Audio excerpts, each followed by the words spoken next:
Hey, what's going on? We're going to do another rant today. Doing two films at once. Like my Rich Piana hat on. Today we're going to talk about being a fucking meathead douchebag. What does that mean?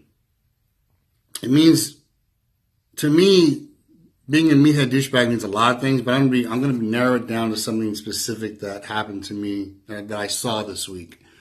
So me and my kid, we went out to lunch. I think it was lunch, yeah. And it wasn't like a 5-star restaurant. It was a nice restaurant, one they cook in front of you, teppanyaki, whatever. They also have like a dining area where you can sit and eat sushi. And these two young guys that are not in any kind of shape, they have a little bit of size. So you can tell they worked out. They got like little 16-inch arms, whatever. And they worked out, which is cool. I'm cool with that. No big deal. But one guy's wearing like a sleeveless shirt.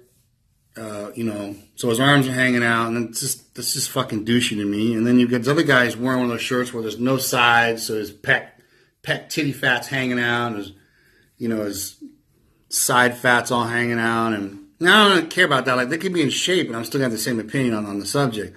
Like, you don't see Kai Green going to restaurants dressed like that, or any pro that I know of for that matter.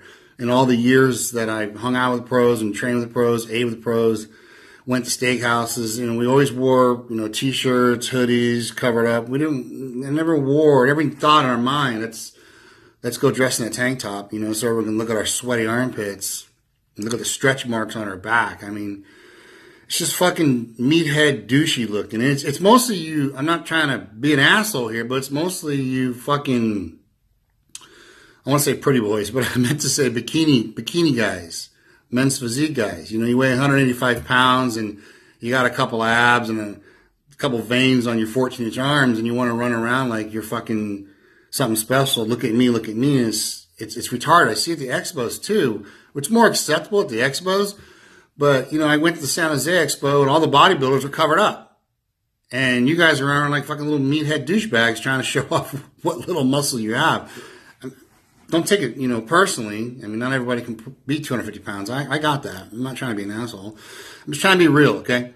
My point is, not only were they not in shape, but they were in a public place, eating sushi, looking like a douchebag, like, look at me. And reality was they weren't even in shape, so it was even worse. Now, I can tell you a time where I actually did a douchebag move myself. Not typically terribly proud of that, but it was around 2008, 2009, 2007. I can't remember exactly when I was competing a little bit more.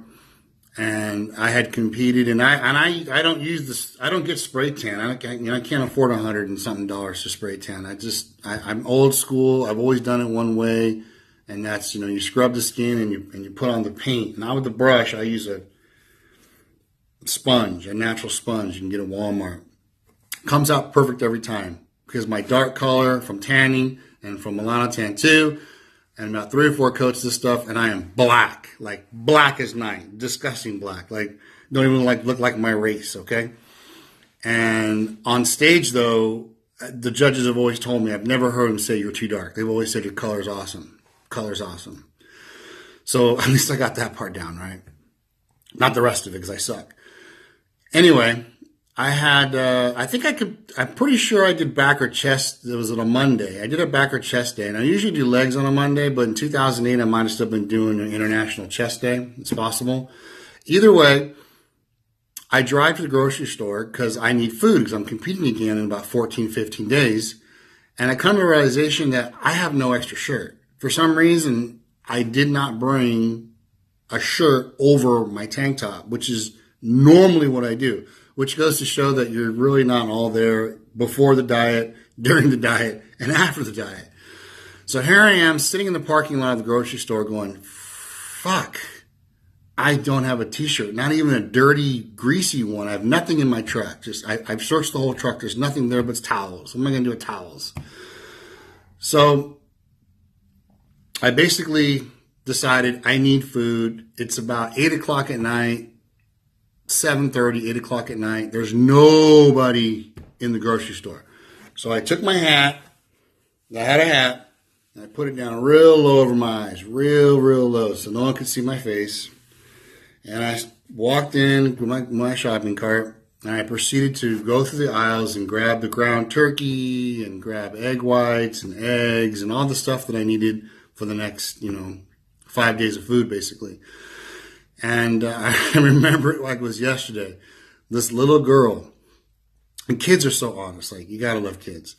So here I am, I'm starting to rebound. It's already the show was on Saturday, it's now Monday, so I'm still pretty full. I'm black, the hands are black, I've scrubbed off as much as I can, but I'm still extremely dark because that stuff takes like a week to wear off.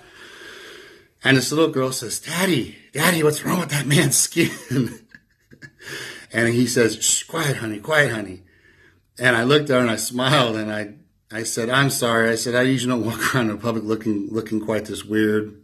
I apologize. And the guy's like, no. He goes, but what's going on? And I said, I just competed, and kind of explained to him.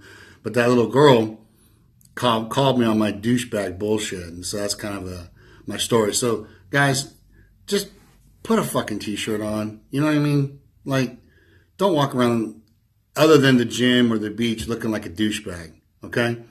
And if you're going to walk around the gym too, make sure you have a little bit more muscle than 16-inch arms. But, hey, that's another rant for another day. I hope you guys enjoyed this. I'll upload it soon. And I'll get on some of your more question and answer stuff very, very shortly.